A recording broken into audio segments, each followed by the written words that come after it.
Salut les gens, c'est Jérôme, bienvenue pour cette deuxième vidéo d'Écrire et être lu. Alors le 12 août dernier, je vous parlais de mon premier roman, Charlie et le magicien invisible, l'histoire d'un petit garçon solitaire, timide, qui découvre qu'il a un ami imaginaire plutôt réel. Et à cette occasion, je me lançais un challenge qui était de publier mon livre avant Noël 2018 et d'en vendre au moins 1000 exemplaires avant le 31 janvier 2019. Alors, un mois après m'être lancé ce challenge, qu'est-ce qui s'est passé? Alors, si je vous parle de ça, c'est pour que vous puissiez suivre avec moi toutes les étapes par lesquelles je passe, tous les obstacles que je rencontre, toutes les activités, les tâches que je dois faire pour publier mon roman, pour que ça vous serve à vous quand vous voudrez publier le vôtre, si ce n'est pas déjà fait. Alors, qu'est-ce que j'ai fait depuis un mois? Eh bien, j'ai déjà commencé par faire une première correction de mon roman, une correction que j'appellerais porte fermée, puisque personne ne l'a lu à ce moment-là à part moi. Ce sont les premières corrections apportées directement par l'auteur à son manuscrit. Donc, corrigées et mises en forme. Ensuite, une fois que la correction porte fermée a été faite, il faut faire une correction, à vous, porte ouverte. Eh bien oui. C'est-à-dire qu'il faut faire lire son manuscrit, il faut prendre son courage à deux mains et confier son bébé à d'autres personnes et leur demander ce qu'elles en pensent. Alors ces personnes, on les appelle des bêta-lecteurs, et puis d'abord il faut les trouver. Donc je me suis mis à la recherche de bêta-lecteurs et j'en ai trouvé 6 personnes qui ont lu Charlie et qui ensuite m'ont fait un retour détaillé sur la base d'un questionnaire que je leur avais fourni et qui m'ont fait de plutôt bon retour, on va dire les choses comme elles sont, avec des critiques très constructives, ce qui va me permettre de faire une deuxième correction de mon livre, une correction qui est actuellement en cours. D'ailleurs, petite parenthèse, j'en profite pour remercier donc ces 6 bêta-lecteurs qui ont pris sur leur temps pour lire mon roman et remplir mon questionnaire et me faire ces retours qui ont été très utiles pour moi. Ensuite, qu'est-ce que j'ai fait? Eh bien, j'ai déposé mon roman sur Office Dépôt pour m'en assurer la paternité, pour pouvoir apporter la preuve que je l'ai bien écrit avant un éventuel copieur.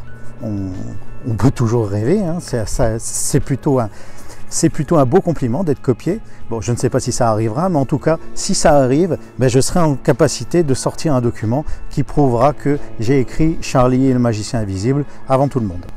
Et enfin, dernière chose que j'ai faite durant ce mois qui est passé, c'est d'avoir trouvé une illustratrice qui va faire les illustrations et la couverture de mon roman. Il s'agit d'une artiste hollandaise, Winja Lemstra, très talentueuse, qui devrait me rendre son travail d'ici la fin du mois. Voilà tout ce que j'ai fait en ce qui concerne la publication du roman. Vous allez me dire en un mois c'est déjà pas mal, mais il n'y a pas que ça, il y a aussi tout ce qui doit être fait pour la promotion et la vente du roman. Et là, vous allez me dire, attends Jérôme, tu es en train de nous dire que tu travailles à la vente de ton roman alors qu'il n'est pas encore publié? Bah ouais. Oui, parce que monter les outils, créer tous ces outils de promotion et se créer le réseau qui va me permettre de vendre mon roman quand il sera publié, c'est pas quelque chose qui se fait en 2 jours, c'est quelque chose que je dois commencer à faire dès maintenant. Parce que si je commence à m'attaquer à la promotion seulement dans 3 mois, quand le livre sera publié, le temps que je fasse tout, le mois de janvier sera passé et ça sera trop tard. Donc c'est dès maintenant que je dois commencer à prendre des contacts et à créer ces outils qui vont me permettre de promouvoir mon livre. Alors, qu'est-ce que j'ai fait pour l'instant? De la présence sur les réseaux sociaux. Beaucoup de présence sur les réseaux sociaux.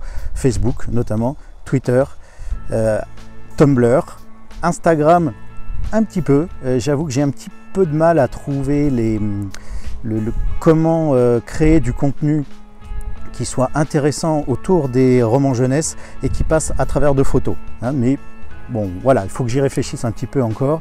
J'ai pas encore trouvé la bonne stratégie de communication pour Instagram, mais j'y réfléchis. Ensuite, donc, grosse présence sur Facebook, Twitter, où j'essaye de publier des commentaires, des posts qui apportent du contenu, qui apportent de la valeur aux gens. Je me suis inscrit dans pas mal de groupes, notamment sur Facebook, des groupes d'auteurs et de lecteurs. Et je publie très régulièrement, j'essaye de m'y coller tous les jours, du contenu, soit qui va intéresser les gens, soit qui va les faire réagir. Donc, soit j'apporte des informations, soit je pose des questions.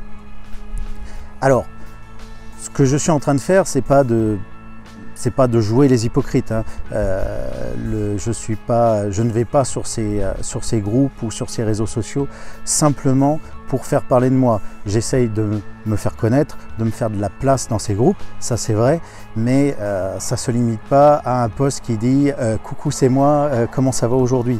ou qui va essayer de caresser les gens dans le sens du poil, de leur faire de la lèche, entre guillemets, tout ça en me disant peut-être que quand mon roman va sortir, ils vont me l'acheter. Non, ça, de toute façon, il ne faut pas se leurrer, ça ne marche pas. Les gens ne sont pas des idiots, ils ne sont pas dupes. Et quand on leur raconte n'importe quoi, quand on fait l'hypocrite, quand on les flatte pour obtenir quelque chose d'eux, en général, ils s'en rendent compte très très vite. Non, moi je vous parle vraiment d'apporter du contenu, d'apporter de la valeur aux gens qui vous lisent. Et en général, quand vous apportez de la valeur, quand vous êtes intéressant, quand vous êtes sincère, les gens ne s'y trompent pas et ils aiment, ils partagent et surtout ils laissent des commentaires et ils répondent aux posts. Et pour l'instant, notamment sur Facebook et sur Twitter, ça se passe pas trop mal. Alors, deuxième point important pour la promotion, très important, j'ai créé ma page auteur. Pourquoi c'est très important? Parce que c'est une vitrine, ça va être ma vitrine en tant qu'auteur. C'est là que je vais pouvoir mettre mon livre le plus en valeur, c'est là que je vais le mettre en avant, c'est là que je vais pouvoir en parler et c'est aussi un outil dans lequel je crois beaucoup pour créer de l'entraide entre auteurs auto-édités. Les auteurs auto-édités, n'ont pas de maison d'édition, ils n'ont pas tout un réseau pour les aider, pour les soutenir, et contrairement à ce qu'on peut penser, les auteurs édités ne sont pas concurrents entre eux. Il n'y a pas de concurrence, je ne pense pas, entre les auteurs auto-édités, certains le pensent, moi non. Un lecteur ne va pas être exclusif auprès d'un auteur. Un lecteur, il va lire un livre d'un auteur, ensuite il va passer à un autre, etc. etc. Il n'y a pas d'exclusivité possible. Donc il n'y a pas de concurrence possible. Et du coup, il y a une solidarité qui se crée et qui est, je pense, très utile entre les auteurs édités parce que je parle de mon livre, tu parles du mien. On se fait des chroniques, on se donne des avis, on se booste un petit peu les uns les autres, on se fait de la pub mutuellement. Ça fait du bien à tout le monde est gagnant. Et le blog ou la page auteur, c'est l'outil idéal pour faire ça. Alors, qu'est-ce que j'ai fait d'autre pour la promotion? Eh bien, je suis allé sur des forums, j'ai participé à des forums d'auteurs, de lecteurs, et franchement, j'ai un peu laissé tomber. J'ai pas trop insisté parce que je trouve que ce qui se passe sur les forums pour l'instant, je trouve ça un petit peu nombriliste et j'ai pas l'impression que ce soit très porteur en termes de renommée. En tout cas, c'est beaucoup moins rapide, beaucoup moins instantané que sur les réseaux sociaux. Alors, je fais peut-être une énorme erreur, peut-être que dans quelques semaines, je vous dirai, je me suis complètement planté, les forums, c'est l'endroit où il faut être si on veut pouvoir vendre son livre, mais pour l'instant, les forums, j'ai mis ça un petit peu de côté. Alors, qu'est-ce qu'il me reste à faire ensuite pour le mois qui arrive? Pas mal de choses, évidemment. D'abord, je dois terminer les corrections que je dois apporter pour mon livre suite au retour que j'ai eu de mes bêta-lecteurs. Je dois trouver un correcteur qui va corriger les dernières fautes d'orthographe, les lourdeurs de style. Je dois finaliser la couverture avec mon illustratrice et ensuite je vais devoir commencer à mettre le manuscrit en forme pour le préparer au format papier et e-book et choisir le réseau de distribution qui me paraîtra être le meilleur. Alors, qu'est-ce qu'il me reste d'autre à faire pendant ce mois? Continuer d'alimenter ma page auteur semaine après semaine avec des nouvelles, des chroniques. Vous verrez que j'ai mis un lien vers ma page auteur en dessous de cette vidéo. N'hésitez pas à y aller. Il y a déjà une chronique, il y a déjà une nouvelle qui a été postée. Ensuite, je dois continuer à être présent sur le blog, écrire et être lu, vous faire profiter de mon expérience semaine après semaine, continuer à être présent sur les réseaux sociaux, Twitter, Facebook, Instagram, Tumblr, etc. Il ne faut pas arrêter, c'est un marathon, ce n'est pas un sprint, donc il ne faut surtout pas s'essouffler. Et puis, comment continuer le lancement du livre, développer les outils de promotion, parce que ce n'est que le début. Il y a encore beaucoup de choses à faire pour préparer la sortie d'un livre. Beaucoup de travail donc, mais toujours la même envie de le faire et d'avancer. Alors, vous constaterez si vous allez sur le blog et si vous regardez tous les liens qui sont en dessous de cette vidéo que les grandes étapes dont je vous ai parlé à l'instant ont déjà fait pour la plupart l'objet d'un article qui a été publié sur le blog. Si ce n'est pas encore le cas, ça le sera bientôt.